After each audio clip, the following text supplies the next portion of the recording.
De verdad, yo creo que al pobre de Tom Holland ya hasta le chillaban los oídos así en los últimos 10 años de tanta gente que se quejaba de que él fuera el nuevo Spider-Man. Y a ver, yo sé que como en todo, obviamente también había un grupo grandote de personas que sí lo aceptaron desde el primer minuto. Pero la realidad es que siempre quedaba en desventaja cuando se le comparaba con sus predecesores. Es decir, con Andrew Garfield o Tobey Maguire. Sin embargo, es muy posible que esta película finalmente lo consolide y lo presente bajo esa luz en la cual muchas personas anhelaban verlo. Así que en este video te daré mi opinión más sincera de esta película que llega a salas de cine llamada Spider-Man Brand New Day.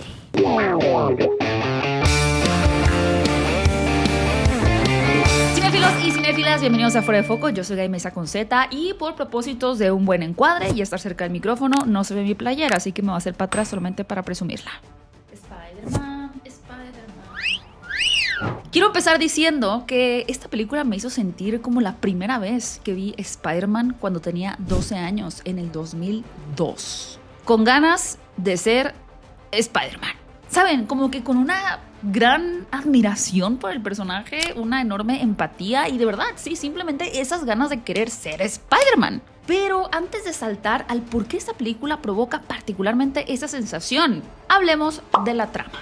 En esta historia, después de los eventos de No Way Home, el mundo entero ha olvidado quién es Peter Parker. Así que nuestro héroe ahora debe navegar en una rutina de absoluta soledad, mientras intenta salvar diariamente a Nueva York de los peligros que le acechan. Sin embargo, aunque él es el salvador de la ciudad, ese vacío llega a borrar cualquier sentimiento de realización o de plenitud. Y luego la situación se vuelve aún más crítica cuando empieza a notar extraños cambios en su cuerpo y en su actitud, justo al mismo tiempo que un nuevo villano lo obliga a confrontar su lado más oscuro. Ahora sí, vamos directamente al por qué esta película me recordó mucho a la primera vez que vi la película live action de Spider-Man en el 2002, porque no vi la de los 70s, no empiecen. Hola.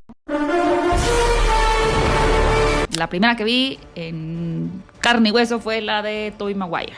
Miren, la realidad, la tajante realidad, es que Tom Holland no había tenido el espacio suficiente o la oportunidad de brillar por sí mismo. Y es que desde su introducción en el universo cinematográfico de Marvel ya venía cargado de una trama ajena a él. Y más adelante, incluso en sus propias películas, estaba un poco a merced también de otros personajes. Ya fuera de Tony Stark, alguno de los Vengadores, o todos, o de los anteriores Spider-Man en No Way Home. El punto es que siempre terminaba por sentirse eclipsado de alguna manera. No tanto porque él no tuviera un buen espíritu como Peter Parker o como Spider-Man, sino porque estaba metido en escenarios donde compartía el foco con demasiados personajes, demasiadas situaciones y también demasiados conflictos. Pero aquí, a pesar de que también tenemos muchos personajes y más de un conflicto, por fin sentimos que estamos viendo al verdadero Spider-Man, al vecino amigable, un tipo con un traje que anda por ahí caminando por la calle. En esta película queda atrás ese niño inexperto que parecía brillar solamente por los juguetes caros que habría heredado de su tío. Y es que la verdad, desde la era de Tobey Maguire, yo no había sentido a un Spider-Man tan terrenal, como que tan cercano, tan nuestro. Y esa fortuna que estamos teniendo la oportunidad de ver es en gran parte gracias a la injerencia de dos personas. Primero la de su director, Destin Daniel Cretton, y al empeño de Tom Holland por defender creativamente al personaje. De entrada, el gran acierto que tuvo el director fue el hecho de defender los efectos prácticos, devolviéndole el peso real a la pantalla. La fotografía de verdad me pareció una cosa preciosa, la estética visual es impecable y el diseño de producción terminan por construir una atmósfera maravillosa. Y es que aquí no tenemos esa sensación o esos rastros o sentimiento clásico de una pantalla verde artificial ni de un Spider-Man digital desalmado, sino que el personaje termina por realmente darnos esa sensación de que está habitando su entorno.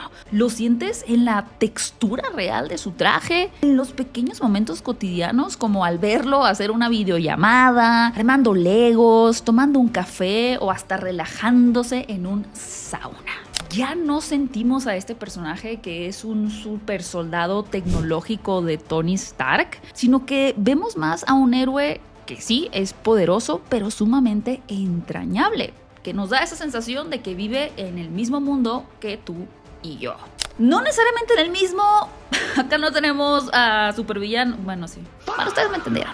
Hago énfasis, la estética de la película de verdad es preciosa. En verdad, qué admiración a todo el equipo que no tomó la ruta fácil de llenar todo de pantalla verde, de pantalla azul, sino que prefirió irse a los espacios físicos, a las coreografías y a las peleas a puño. Obviamente estamos hablando de que eso implica 1000 veces más esfuerzo y muchas más complicaciones para todos, pero el resultado, díganme sí o no que lo vale.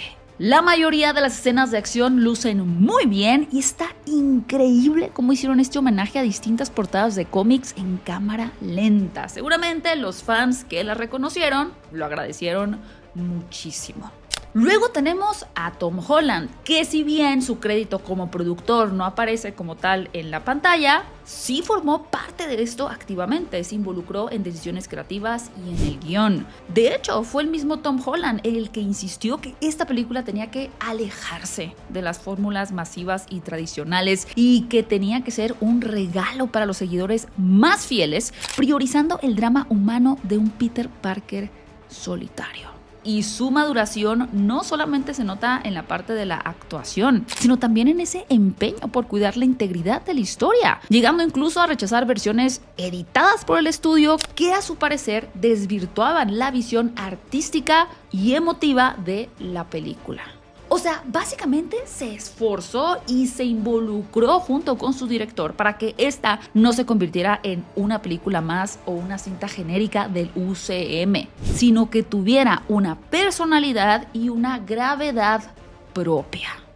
Y sí, en esta película Tom Holland alcanza una madurez inédita, elevando tanto a Peter Parker como a su alter ego en niveles que la franquicia no había explorado. Y a ver, no estamos ante un personaje que antes fuera inmaduro, sino ante una evolución orgánica hacia la adultez que está además siendo forjada por las consecuencias de sus tragedias. Lo que tenemos es este guión que está trabajando su arco dramático desde el aislamiento, el duelo y la pérdida total, transformándolo en esta figura característica que sí es un héroe, tiene muy buen sentido del humor, es optimista, tiene muchísimo brillo, pero al mismo tiempo carga con duelos muy fuertes. Y es que si nos ponemos a pensar, antes los traumas de este personaje de cierta manera estaban amortiguados por un entorno que le proveía un halo constante de idealismo juvenil. Pero en esta película, al desaparecer esa protección, emerge un Spider-Man mucho más sólido y complejo. Uno que a nivel personal me encantó y del cual yo quiero ver más. Más si las hacen así. Más de como antes, sí, no, está bien. Pero así, por favor, gracias. Ahora, ya mencioné la estética, la dirección, los efectos prácticos y la actuación. Pero a eso hay que sumarle la corporalidad. Y es que otra cosa que a mí me había faltado mucho en las anteriores películas de Tom Holland y en donde sentía como que un hueco era en sentir a Spider-Man como una araña.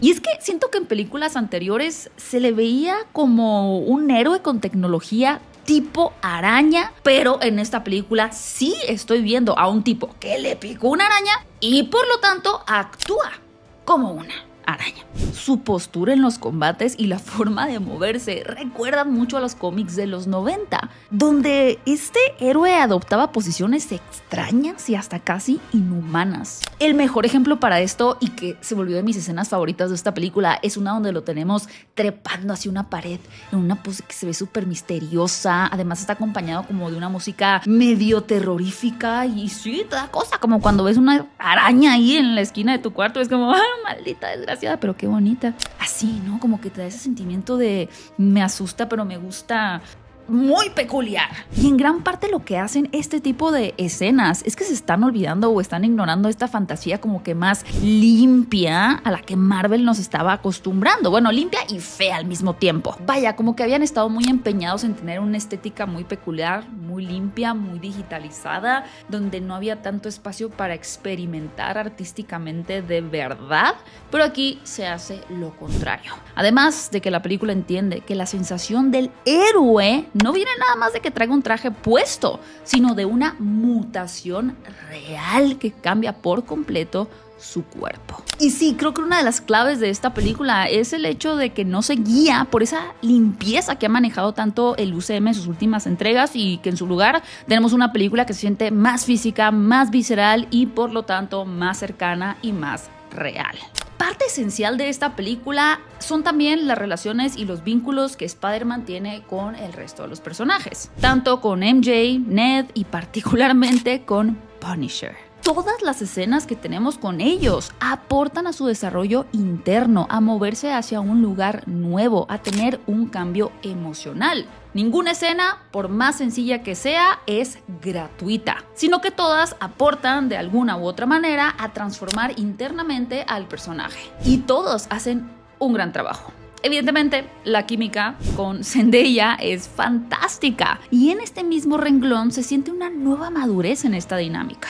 Por otro lado, la complicidad que tiene con Punisher es grandiosa. Jon Bernthal está fantástico y algo que agradezco también es que sí funcionen como esta dupla divertida, pero sin caer en el chiste constante. El guión sabe que no es una comedia, que tiene que ser más serio, pero tampoco sin caer en el melodrama. Así que los chistes que existen entre sus diferencias, ¿no? El tener esta fricción que se permiten entre los personajes está muy bien dosificada. Ned es increíble, creo que todos nos sentimos como Ned, es como si yo soy ese. Y obviamente como que sí, uno se toma muy personal esta idea de quiero que te acuerdes de quién es. La verdad es que sí son muchos personajes. Y lo que le preocupaba a las personas, incluyéndome, es que volviéramos a caer en esto de tener un Spider-Man como personaje secundario en su propia historia. Porque desde los trailers veíamos a Scorpion, a Hulk, a la mano, que se andaba haciendo malo también, o sea, como un alter ego, a Punisher, a MJ, a Ned y a otro villano misterioso. Y sí, a ver, sí son un montón de personajes, pero yo sentí que estaban lo suficientemente bien equilibrados, de tal forma que no se siente sofocante o invasivo, sino simplemente como un mosaico de la realidad que habita nuestro héroe. Del villano, no sé qué tanto puedo decir sin spoilers, aunque solamente todos ya la vieron. Y es como, ay, ya, Gaby, ya ti. A mí me gustó mucho, la verdad. Me encantó este villano, tanto en la forma en la que manipula a Peter Parker, la razón por la que está haciendo esto me encantó. Sentí mucha tristeza, no solamente por este villano, sino por todos en la película. O sea, realmente sentí una tristeza tremenda viendo esta película. Es triste. Pero sí, me gusta la manera en la que lograron que la situación personal por la cual estaba atravesando nuestro héroe pudiera empatar, ¿no? Y tener un desarrollo máximo, ¿no? A la máxima potencia con lo que proponía este villano. ¿Ya quiero ver más del villano también? Por supuesto que sí. Creo que uno de los grandes aciertos que tiene esta película es que al haber acercado más las problemáticas a una cosa tan personal que está viviendo Peter Parker, independientemente de los villanos, que uno también, el villano grande tiene una problemática muy personal, eso da como resultado que tú te puedas identificar completamente por lo que está atravesando, con crisis internas, con sentir que estás solo, que no hay nadie a tu lado, que has perdido muchas cosas y no sabes cómo lidiar con eso, que estás enfrentando cambios nuevos en tu vida y que es muy difícil porque los cambios son sumamente difíciles. El dolor de aprender a dejar las cosas atrás, el entenderte como una persona nueva, el saber que lo nuevo no tiene que ser necesariamente peor, el entender que superar ciertas cosas y seguir adelante no significa olvidarlas. Y bueno, muchas cosas muy bonitas que yo creo que deja reflexionando esta película. Y bueno, por supuesto que no estamos hablando de una película perfecta. De hecho, parte de la prensa y de la crítica especializada pues critican mucho el hecho de que la estructura se siente algo saturada por la culpa de las exigencias comerciales que tiene Marvel con sus cameos y apuntar al futuro y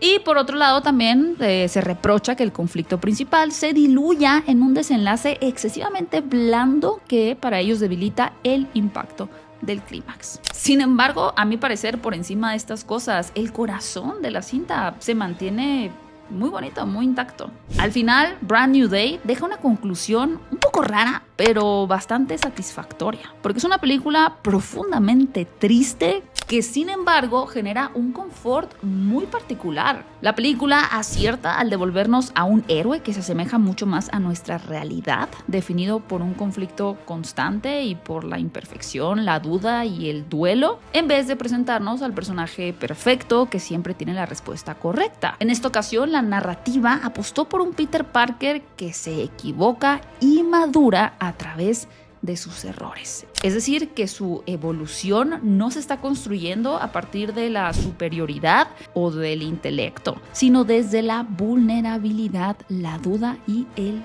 dolor, consolidándolo esta entrega como el regreso más honesto del personaje en años. Y sí, eso que ha enfrentado muchas veces la muerte del tío Ben.